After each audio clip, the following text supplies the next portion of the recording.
I'd pick this one growth ETF to buy and hold forever.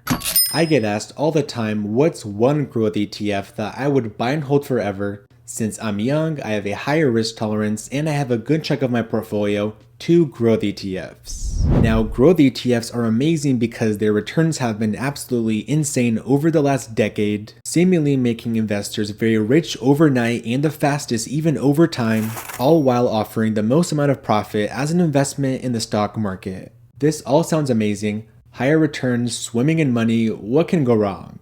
Well, if you invested in individual stocks, specifically individual growth stocks, if you pick the wrong one, you could kiss your money goodbye. Even if you picked an ETF, which in theory should decrease your risk because you have diversification, if you pick the wrong one, you could also kiss your money once again goodbye.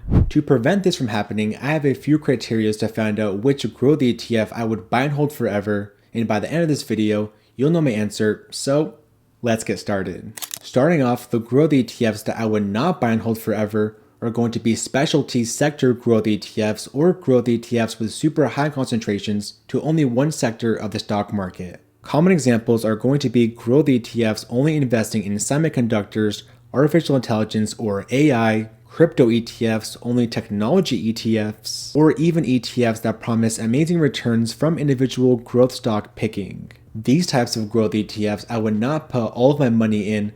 I would probably consider a small portion or a very small allocation of my portfolio to these specialty types of growth ETFs. These funds don't have that much diversification, and you have a very high amount of risk with super high concentrations to only one sector of the market.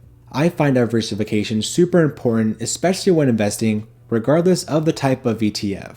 Because when you diversify your investments, you reduce the amount of risk you're exposed to in order to maximize your long-term returns and even maximize your long-term retirement potential. Long story short, diversification equals lower risk, which should mean that you have some more reliable and stable returns in the long run, especially when investing in these highly volatile growth ETFs. Now I know, before you guys hate me, yes, you can have these types of specialty growth ETFs in a well-balanced and well-diversified portfolio. Now, some of the best types of growth ETFs in this specific and concentrated category are going to be these honorable mentions on your screen. With all that out of the way, here's my criteria for choosing one growth ETF to buy and hold forever. Number one will always be diversification. For example, ETFs that have different sectors of the market, I'd prefer those. Number two is a track record of beating the S&P 500 index from at least the last 10 years. And lastly, number three is a low expense ratio. Now here's a list of some of the best growth ETFs that fit this entire criteria that I would love to buy and hold forever and can be a great bet to provide some excellent returns and performance in the future. However, out of all those amazing growth ETFs, I'm only going to be choosing just two that I personally invest in with my own money, so my money is where my mouth is. The first ETF is SEHG, Charles Schwab's US Large Cap Growth ETF,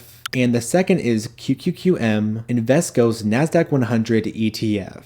Now here's exactly how much money I have in both of these ETFs. Currently, I have around 100 shares of QQQM, where I have over $20,000 invested in this one ETF, and I also have over 250 shares of SEHG at over $7,000 invested in this ETF as well. So I'm going to be doing a head-to-head with both these ETFs into a new criteria of diversification, dividends, expense ratio, risk, total returns, and my own star ranking out of 5 stars. So if the ETF wins that category, it will be awarded 1 point, and the ETF with the most amount of points will be my winner of the video of that one growth ETF to buy and hold forever. So let's find out. Starting off with SEHG, the goal of this fund is to provide investors with access to US large cap equities that exhibit growth style characteristics. Moving on to QQQM. QQQM is a very famous fund that tracks the NASDAQ 100 or 100 securities of the largest non-financial companies listed on the NASDAQ. In terms of diversification, SHG investors have exposure to growth stocks from two different stock exchanges, that of the Nasdaq and the New York Stock Exchange. So you have exposure to stocks from two different stock exchanges for that added diversification. QQQM investors, on the other hand, only get exposure to stocks only listed on the Nasdaq. So with this ETF, you do miss out on any opportunities of amazing growth stocks on the New York Stock Exchange. As CHG has way over 200 different holdings, some of its top stocks are Apple, Nvidia, Microsoft, Amazon, Meta, and Google from different sectors of the stock market. QQQM, on the other hand, is limited to 100 different holdings. Some of its top stocks are very similar, like Apple, Nvidia, Microsoft, Amazon, Broadcom, and Tesla, with of course many different sectors as well. So with that, I'm going to be giving SCHG its first point over QQQM because it's just a little bit more diversified. Moving on to its dividends, SCHG has a dividend yield of around 0.4% with a dividend growth that has been all over the place. QQQM has a dividend yield of around 0.6%, so it's slightly higher, and it has way better and more gradual dividend growth using data from its big brother, the QQQ. So with that, I'm going to give QQQM its first point over SHG regarding dividends. Next is the expense ratio. SHG has a very low expense ratio of just 0.04%, which gets an A+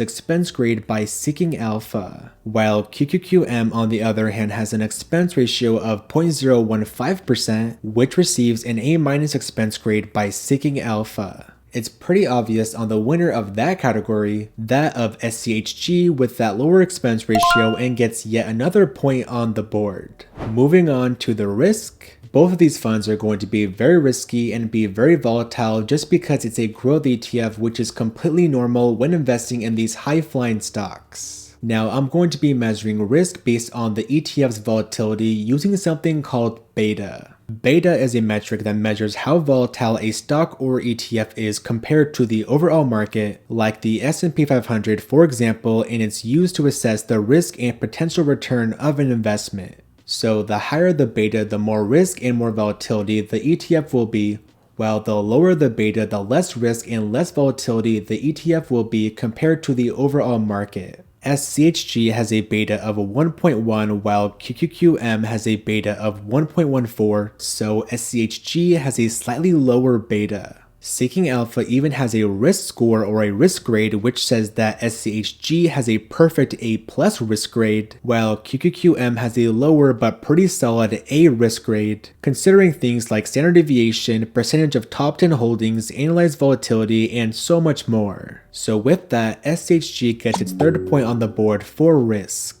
The last category of its total returns, which is going to be the share price appreciation plus any dividends earned or the dividend yield. Now I'm going to be using the original QQQ's returns instead of QQQM's returns since they track the exact same index, so they're basically the same, and the original QQQ has a longer history of performance and returns. And yes, QQQM is way better than the original QQQ because it has a lower expense ratio, so you're going to be saving a ton of money than just buying the original one, which is why I buy the new and improved QQQM.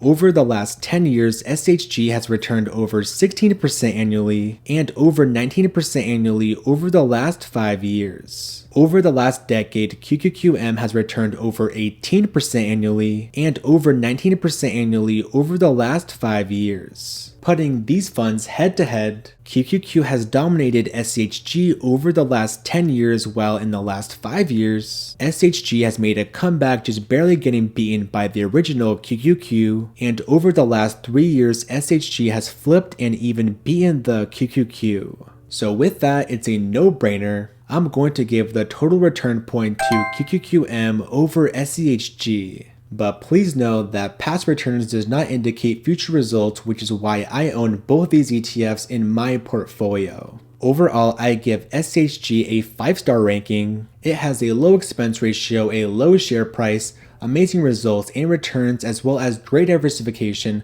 so I love this fund in my portfolio. QQQM gets a 5-star ranking as well. Surprisingly, this ETF has amazing dividend growth, which is pretty funny. Overall, this ETF is going to be a staple in my portfolio because the Nasdaq 100 is just a great index overall. It's going to be one that has amazing performance over many decades, and hopefully will continue that in the future. Tallying up all the scores, SHG comes in with a total of 3 points while QQQM comes in with a total of just 2 points. So the winner is SHG, Charles Schwab's US Large Cap Growth ETF.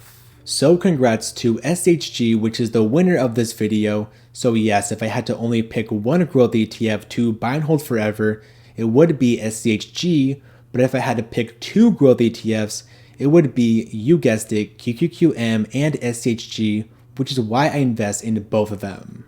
Now, I'm all about transparency, so if you want to see my entire ETF portfolio, you can download the Blossom app using the link in the description of this video and see my entire ETF portfolio for completely free with Blossom. Now, on Blossom, for completely free, you can see my entire ETF portfolio, the exact percentages, how much I'm up or down, as well as whenever I buy an ETF like I just did of SHG and QQQM, you can see that for completely free on Blossom, and you can ask me any questions on Blossom like many others have, so give me a follow and I will give you a follow back for completely free.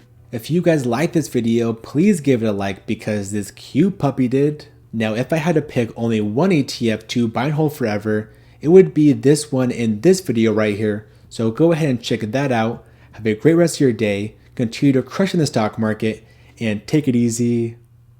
Peace.